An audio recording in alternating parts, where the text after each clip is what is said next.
अस्सलाम वालेकुम।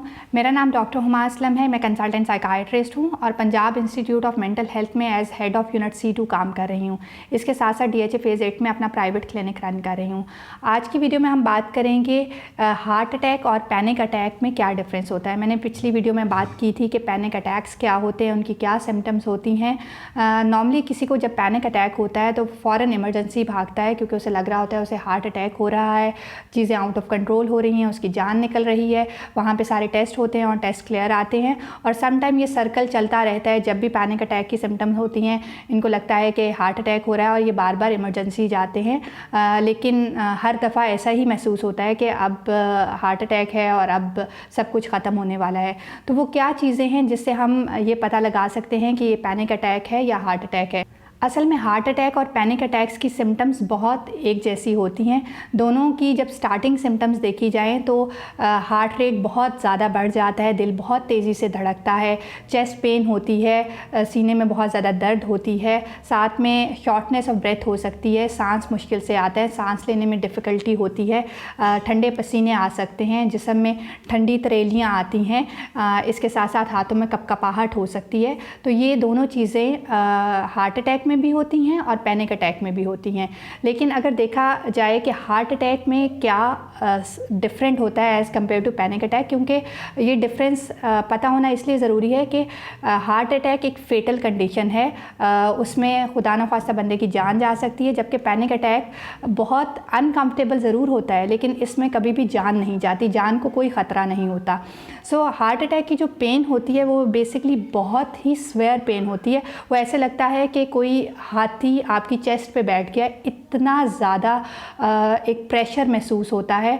फिर जैसे आपकी चेस्ट क्रश हो चुकी है, किसी ने उसको तोड़ दिया है, क्रश कर दिया है बिल्कुल।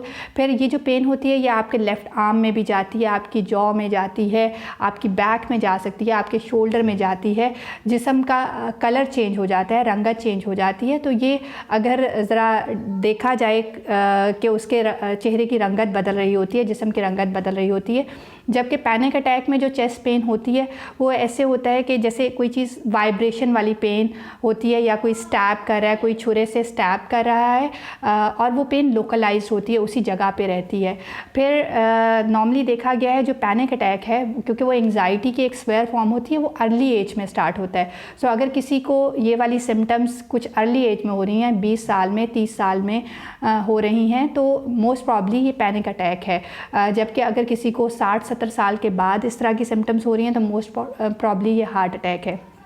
इसी तरह इसमें जेनेटिक्स का बहुत ज़्यादा रोल है। अगर किसी की फ़ैमिली हिस्ट्री में हार्ट डिजीज़ बहुत ज़्यादा पाई जाती हैं और उसकी फ़ैमिली में ये है कि अर्ली एज में हार्ट डिज़ीज़ की वजह से कुछ डेथ्स भी हुई हैं, तो तब अर्ली एज में हो सकता है कि ये जो सिम्टम्स हो रही हैं वो हार्ट अटैक की वजह से भी हों।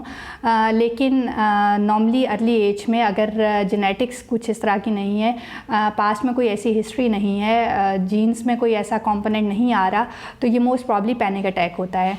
सो ये कुछ डिफरेंशिएटिंग फैक्टर हैं, लेकिन फिर भी क्योंकि इनकी सिम्टम्स स्टार्ट में बहुत मिलती होती हैं और जब कोई बंदा ये चीज़ें एक्सपीरियंस कर रहा होता है उस वक्त वो ये नहीं देख पा रहा होता कि ये पैनिक अटैक है या हार्ट अटैक है, तो एक दफ़ा इवेलुएट करवा लेना बहुत ज़रूरी होता है, किसी डॉक्टर के पास जाके अपने टेस्ट करवा लेना। लेकिन अगर वो सब टेस्ट क्लियर आ जाएँ तो ये फिर पैनिक अटैक ही होता है और पैनिक अटैक की ट्रीटमेंट के लिए आपको किसी साइकाइट्रिस्ट के पास जाना होता है ताकि वो आपको मुनासिब दवाई स्टार्ट कर सके और आप इस कंडीशन से निकल सकें। अगर इस बारे में मज़ीद कोई मालूमात चाहिए तो आप नीचे कमेंट्स में पूछ सकते हैं। मज़ीद इस तरह की मालूमाती वीडियोज़ देखने के लिए हमारा चैनल सब्सक्राइब कीजिए। Thank you very much.